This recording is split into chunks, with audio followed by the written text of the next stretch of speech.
What's up, guys? Today we're going to be checking out a Galaxy S20. This phone we got off of eBay for $109 here, and this is an AT&T locked version, and it's supposed to be in very good condition, and definitely came in excellent condition here, and I was really surprised by that. So I think this is probably one of the cheapest phones that we've ever brought on the channel, whether it was a used refurbished phone or a new phone.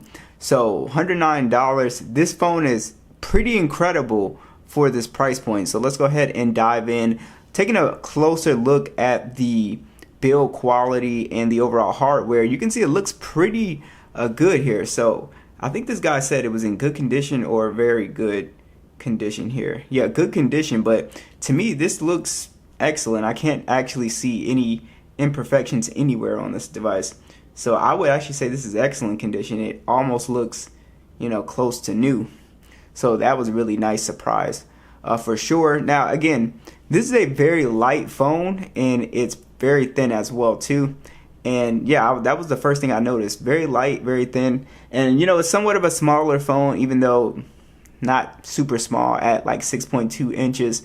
And the cool thing about the Galaxy S20 series is that this phone does have SD card support, which they got rid of with the S21 series and up. So that's what makes the S20, series in general just kind of unique here in 2024. You have a full glass and metal design here. It's IP68 dust and water resistant.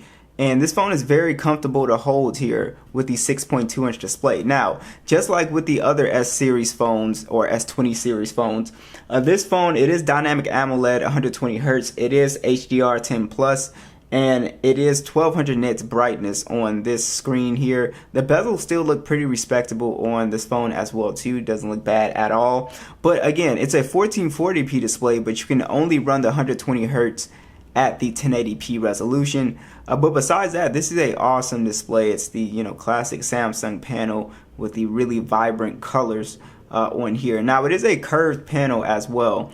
So some people don't like curved panels, but this display looks absolutely amazing for $109. Really incredible. Number one thing that will surprise most people is actually the camera quality. The S20 has a triple camera setup. It's a 12 megapixel standard, 64 megapixel telephoto. It does have the optical zoom here, and then we also do have a hybrid zoom at 3 times, but it has a 12 megapixel ultra wide, AK24, 10 megapixel selfie with 4K 60. Has very good specs, and you can see the image quality looks very good on the S20 still. Even low light shots are still pretty decent. Obviously not as good as the newer phones, but these shots look really good. It's not even really sunny outside today, and it just looks great color wise, dynamic range wise, really good detail. So if you give this camera just a decent amount of light, you can still get easily an excellent photo out of this phone. And it's the same thing for video as well. It takes pretty solid video on here too. So again, very impressed with the overall image quality. And again, we spent $109 and we're getting some really good shots. Software wise, nothing really feels outdated or old because this phone got its last major OS update with Android 13. So it still feels extremely fresh and modern. All the apps are still updating, so you don't really have to worry about any security problems.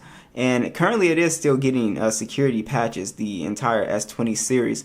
And there's really nothing that I haven't been able to run or install on this phone because we do have the Snapdragon 865 chipset, and we have 128 gigs of internal storage and 8 gigs of RAM on this model.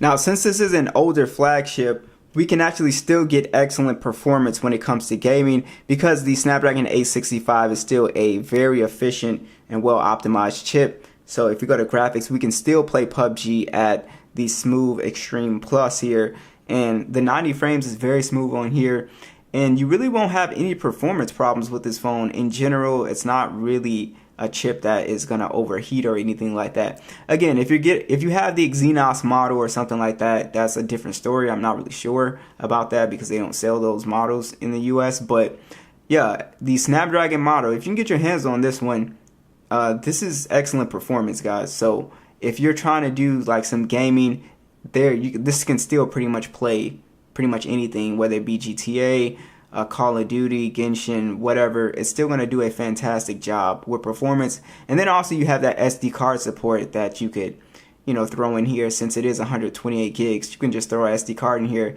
256, 512 gigabyte, and you have plenty of storage now. So yeah, so overall, the gaming experience is absolutely insane for $109. Let's check out these speakers at max volume.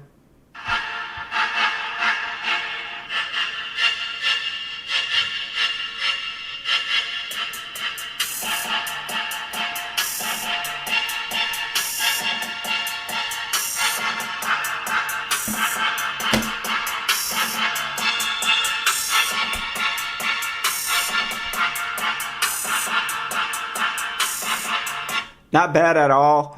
Speakers sound pretty good. Good amount of bass. Top speakers putting in a pretty good amount of work as well too. It doesn't sound too flat. So overall, pretty good speakers when it comes to the stereo speakers. You do have the ultrasonic fingerprint scanner, which is very fast. You can use the face unlock, so that's really nice.